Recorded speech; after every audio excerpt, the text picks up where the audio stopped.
Bonjour et bienvenue au nouveau podcast de la médiathèque Le Poète. Je suis Colin, le médiateur numérique. Aujourd'hui, je vous présente une sélection de mangas à lire pour passer l'hiver au coin d'un feu.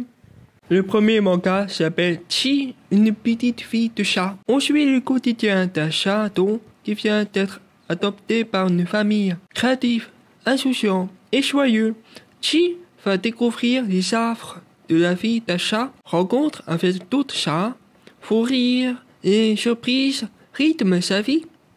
Ainsi se résume ce manga qui est décliné en plusieurs tomes et se lit comme une bande dessinée, lecture de gauche à droite et est accessible aux enfants. Le dessin est beau et colorié avec un beau découpage pour amener de l'humour dans les pages de ce manga.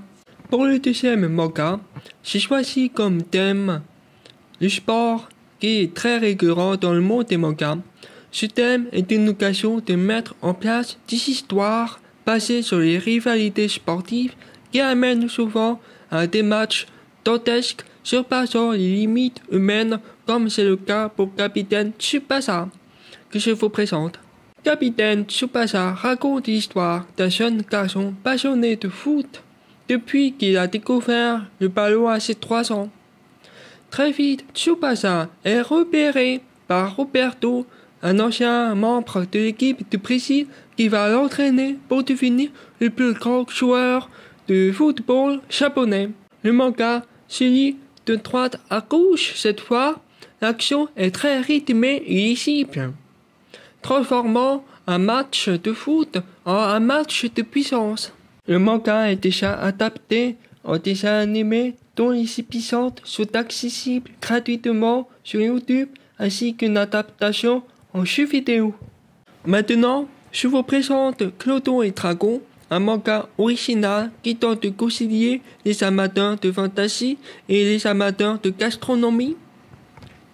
Une équipe est composée d'un chevalier, un nain, une fée magicienne et un hobbit qui explore des dojos en quête de nouvelles recettes succulentes composées à partir de monstres vaincus. Un manga très inventif avec des scènes qui mêlent l'action et l'absurde. Bref, un manga qui invente la gastronomie fantasy. Pour un registre plus soft, je vous propose le manga Orange. Non, ce n'est pas l'histoire d'une orange. Le titre a été choisi par l'auteur pour évoquer le goût amer d'une orange qui lui évoque une histoire mêlant de l'amitié, de l'amour, de la poésie et du tragique. De ce titre, on suit l'histoire d'une collégienne, Nao, qui un jour reçoit une lettre de futur écrite par la même Nao de 10 ans plus tard, qui la prévient d'une terrible tragédie qui va se finir dans sa vie.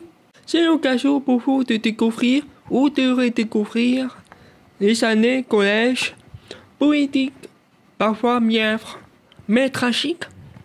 Le manga est déjà adapté en animé, disponible sur une plateforme en streaming. Mob Psycho 100 est un manga surnaturel et très drôle. Shigeo est un collégien qui possède des pouvoirs psychiques. À 1% d'utilisation de ses pouvoirs psychiques, il est capable de désintégrer des esprits, des démons ou d'envoyer des ennemis s'écraser contre un mur. Mais que se passera-t-il quand il atteindra les 100% de ses capacités psychiques?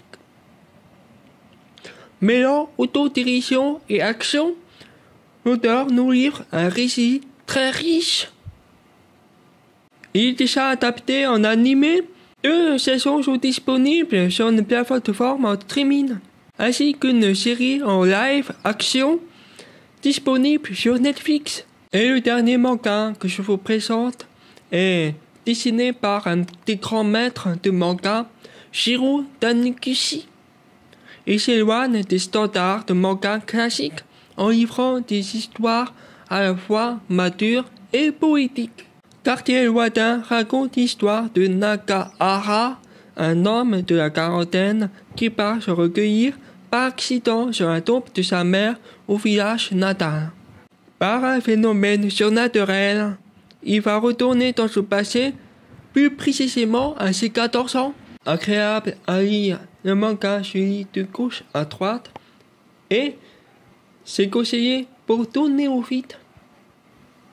Il a même été adapté en film, français en plus, dont nous avons un exemplaire à la médiathèque.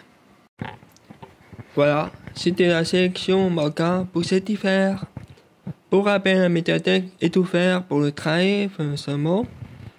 Vous pouvez toujours réserver vos livres sur le site www.lepoyentre.net et venir récupérer ou rendre les livres à la médiathèque. Je vous dis à très bientôt, au revoir.